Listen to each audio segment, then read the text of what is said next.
Kain tayo mga idol. Ito po, talbos ng ampalaya. At ito po yung bida. Ayan. Excuse me po. Nakadalawang tudling ako. At ito na po yung isda po na nilagyan ko po ng sampalok. Pagkatapos may tanlad. Napakasarap po ng kanyang sabaw.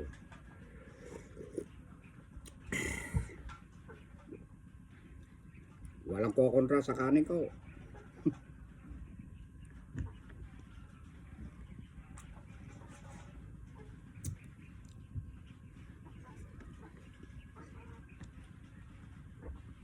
Ganito po mga idol ang buhay sa bukid. Pagbatak ka sa trabaho, malakas kang, kahit malakas kang kumain, pinapawisan ka. Hindi apektado, maraming kanin.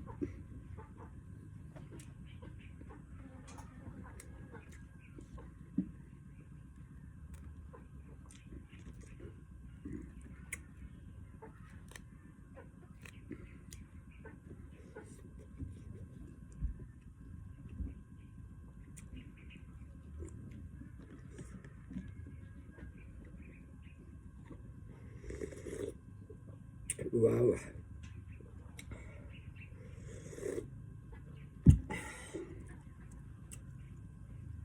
Oh, sarap. Masarap sipsipin ng tanlad. Ito yung sampalok na hinog. Napakarami ko pa, stock. Maya-maya lang, mayroon na namang marami na pong kwan. Excuse me po, marami na pong buong na naman yung sampalok ko, maliliit.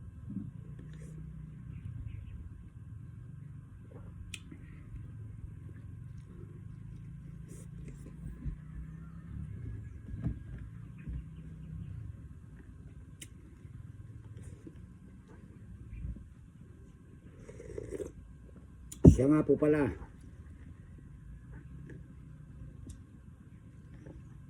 yung pong na-upload ko na pagtulong ko sa matanda na may sakit,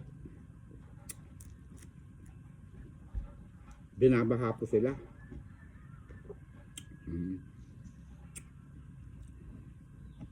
Bago man lang kunin ni Lord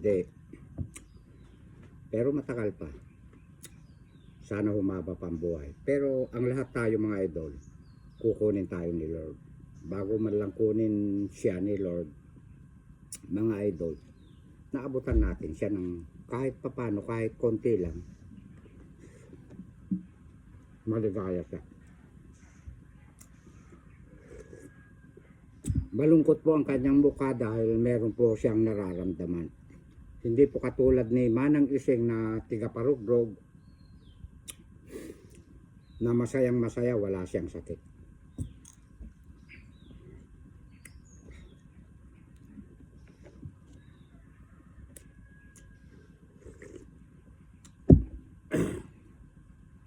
Ito na po yung isda, oh.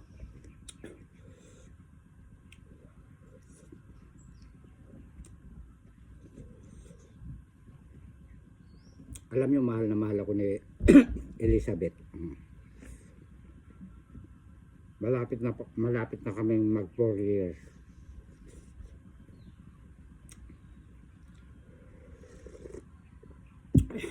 Hindi po playboy si Ekwan, si Derek. Hindi chick boy. Aaminin ko nung binata ko yan. Kasi nung binata ako, kung ano yung nakikita niyong ugali ko sa ngayon, friendly sa mga babae. Lapitin ako ng mga babae kasi hindi po tayo bastos.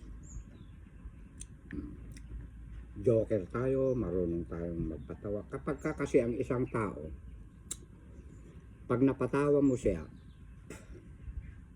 sa mga kwento, hindi ka makakalimutan. Sasabihan kang kwan, mabait ka. Unang-una po sa lahat yung hindi tayo madamot. Yan.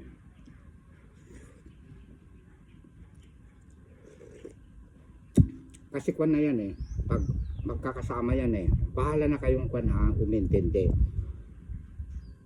ibabagay nyo sa madadamot at hindi madamot. Kapag kang isang tao hindi madamot at friendly ka sa mga babae, hindi ka bastos, ganun, palat kaibiganin ka, ang senyalis doon, ang pagkatao mo mabait. Hindi ko pinupuri ang sarili ko. Halimbawa ko lang yung totoo na ugali ko, ganun ako. Pero ang isang tao, hindi friendly, masungit, madamot, magkaiba po yun. Ayan. Hindi po lapitin ng tao.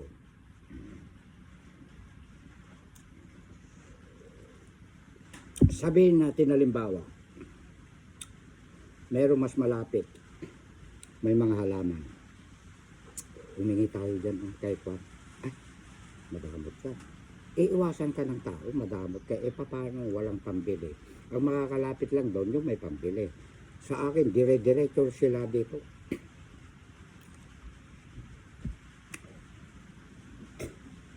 Sa ngayon po, awa po ng Diyos, yung aabutan ako, hindi ko na tinatanggap kasi naka-wifi ako.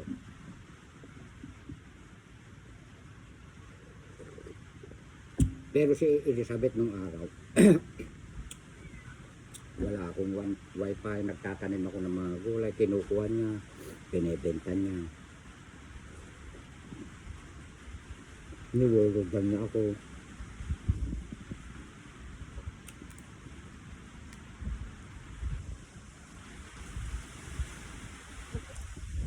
Pagka wala namang gulay,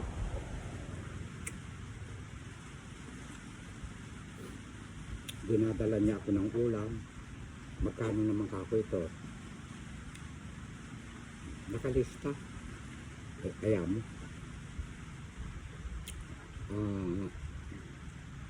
Pagsweldo ko kay engineer, babayaran kita. Ganun kami tulungan. Nahagip niya yung kagipitan ko. Kapera naman ako, binabayaran ko naman siya. Ganun ang naging relasyon namin ni Elizabeth. Nagdadayamanan, yung nagtutulungan sa isa't isa. Hindi ko siya sinasamantala, hindi rin ako sinasamantala pagdating sa pera. Ako nagkukusa sa kanya na nagbibigay.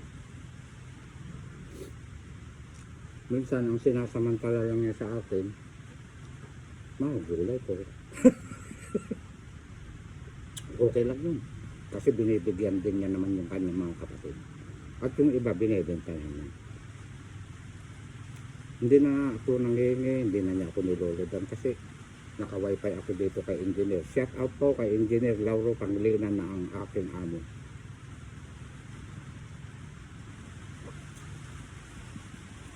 Ganon po ang kaya ako po nagkukwento po para mapanood po ng mga letter B na niloko ko lang si Elizabeth, ganon, babaero ako, boy, hindi po, friendly lang ako. Shout out din sa'yo, anong pangalan na, yung ka-holding hands ko, mabait siya kaya, masiyahin tao. Evelyn.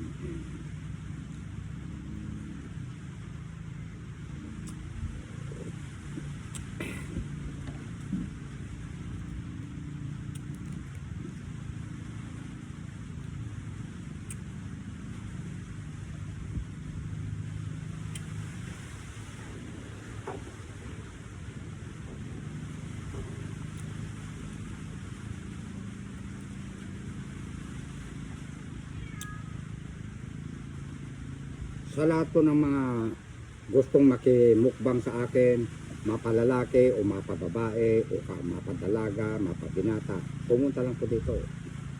Sagot ko ang isasahog, sagot ko ang mga gulay. Kung magdadala kayo ng pork, ayaw ko ng liempo, mga ganun-ganun, buto-buto gusto ko. Pwede rin yung baka, buto-buto.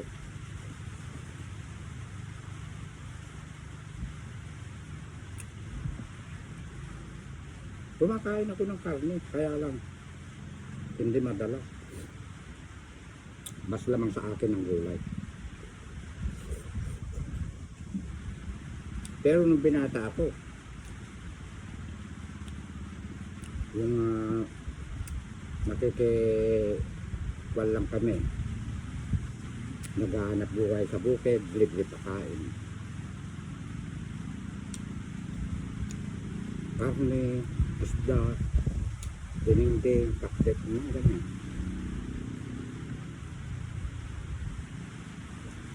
Kahit nung nasa Cavite ako, hindi ako nag-i-stock ng maraming karne sa rep namin na para sa aming mga anak ko.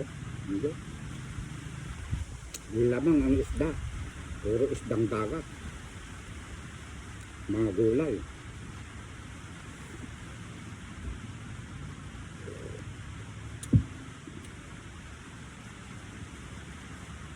Siya nga po pala mga idol, yung mga hindi ko mauubos, hindi po masasayang.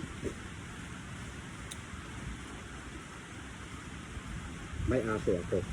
Itong mga aso ko, yung ampalaya, isasawag ko sa dinengdeng na may inihaw na tilapia o bangos. Pag nailamas-lamas kung gano'n, mapa ampalaya, okra, lahat ng kinakain ko. Kasi ang mga hayop, alam din nila ang kinakain ng tao, ng amo nila. Kinakain na daddy namin to kakainin, pati luya nga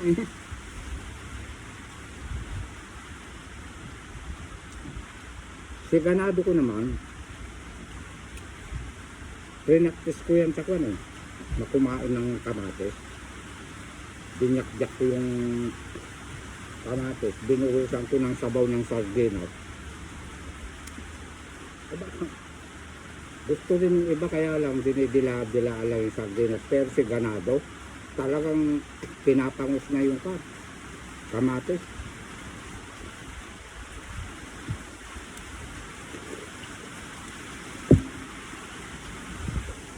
Pati hilaw na mais, gusto niya. Ubos na yung ampalaya.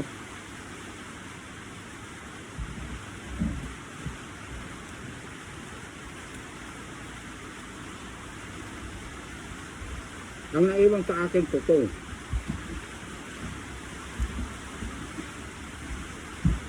Binusog ko sila dahil kulang yung pinakain ko sa kanila kahapon mga ito. Bumili lang ako halagang 50 pesos. At saka yung sabaw na yun, sabaw yata yun ng kwan pork. Ayaw nila. Hindi sila gano'n sa pork. Palibasa hindi ako gano'n nagkakain. Naiinosente rin sila sa amoy. Naalala ko, mayroon pa pala akong paksiw na galunggong, inilamat-lamat ko. Ayan, may ulam sila. Yung nakapanood kasi, unang binigay ko, napanood, walang ulam. Sabaw lang.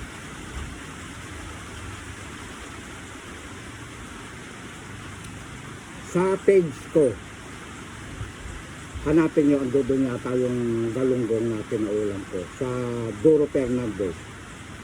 O di kaya nandun sa Rogelio Dudulaw Fernandez. Ayan. Kapag ka po nawawala po sa isa, sa Rogelio Dudulaw Fernandez, pumunta po kayo sa page ko, Duro Fernandez. O, di ba? Umuulan na naman mga idol, baka hindi ako makakapag-asaro.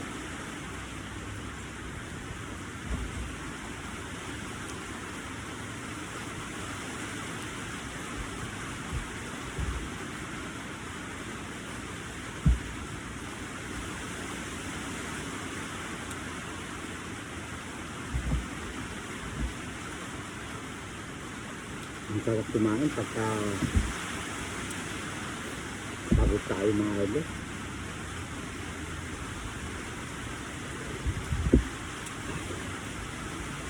Sili.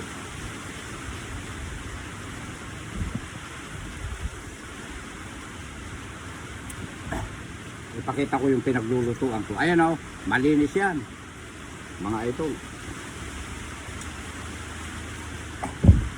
Iba yung kainan ng aso ko, andun oh. Maitim tignan pero yun, parang mancha mahirap yung mahirap pispisin. Pero malinis yun, maitim lang tignan.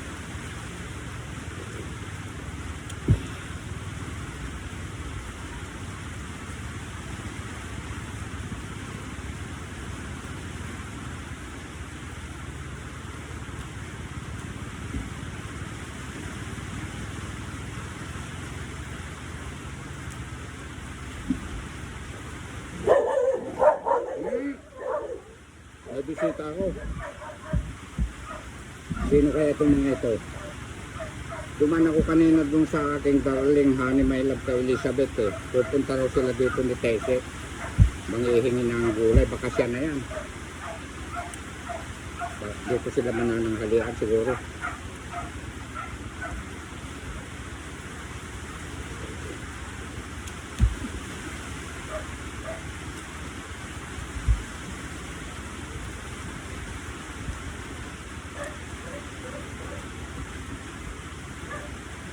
Pasensya kayo mga idol ha. Nagutom ako, napagod ako.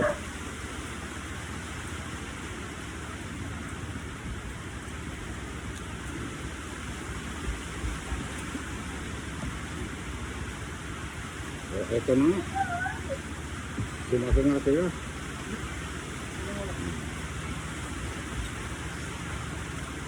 Oo. Sandali lang love ko ha. Kumakain ako. Mananghalian na ba kayong dalawa?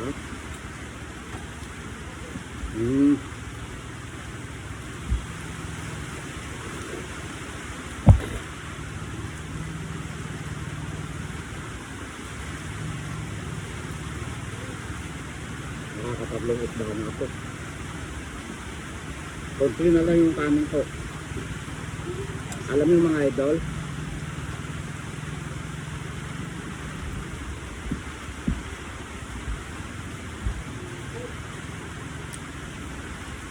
bakit kaya ang mga tao, yung mga letter D, kapag ka hindi mo naubos, hindi masasayang yun. Sa aso ko po siya. Ibig sabihin, pag hindi naubos ni Direct, makapag-merenda po ako. Kung hindi po tinapay, makapag-kape, kung hindi man dragon fruit, ganun. Ngayon po, pag marami naman ang kakainin ko, ando din naman yung mga letter D. Mapakunti, kainin ko, maparami, andiyan dyan sila. Aanpalo na raw, iblabak na raw ako. Huwag na akong iblabak. Unfollow nyo na lang ako. Kasi yung unfollow, andyan pa rin kayo, nakasilip pa rin kayo sa ako. Wow. Kung wala kayo ng mga letter D, hindi sisikap si Direct, tandaan mo. Kayo ang nagpapaangat sa akin. Mientras binababan nyo ako, yung nasa taas naman, hinihilan niya naman ako patatas. Ganun po yun.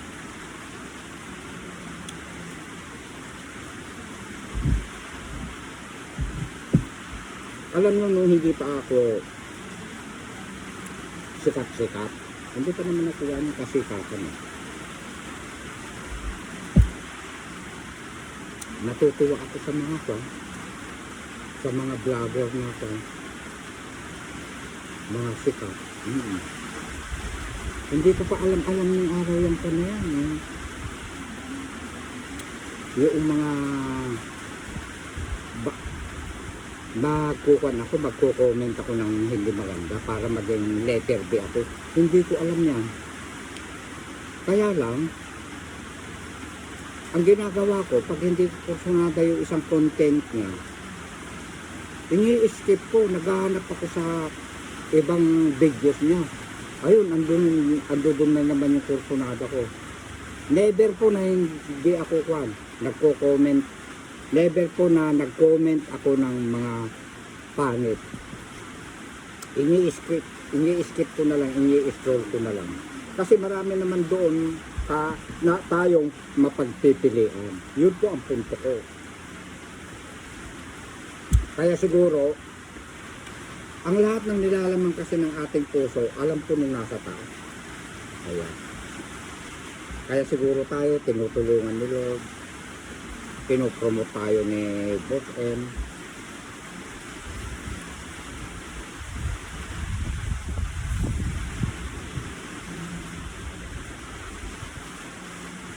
balita ko kanit, yung walang lumilitaw na buzzer sa kanyang mga content. Nabanggit ko na yun yung letter din na yun. Gusto raw na magkaroon ng letter din para sumikat. Nababali-balitaan ko lang.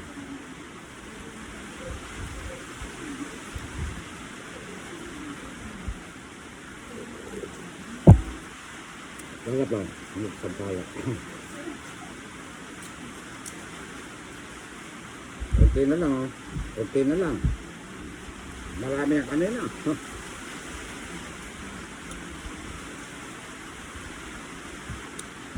At ito naman, igaganin ko yan. Pagkain na yan na marami ko kanina, saka ang palo. At ito, pakakainin ko na naman uli mamaya.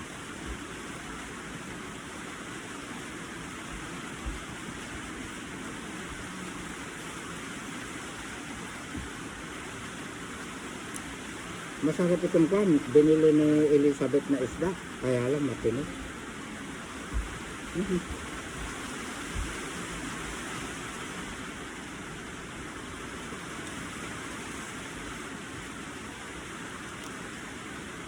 Malinam na.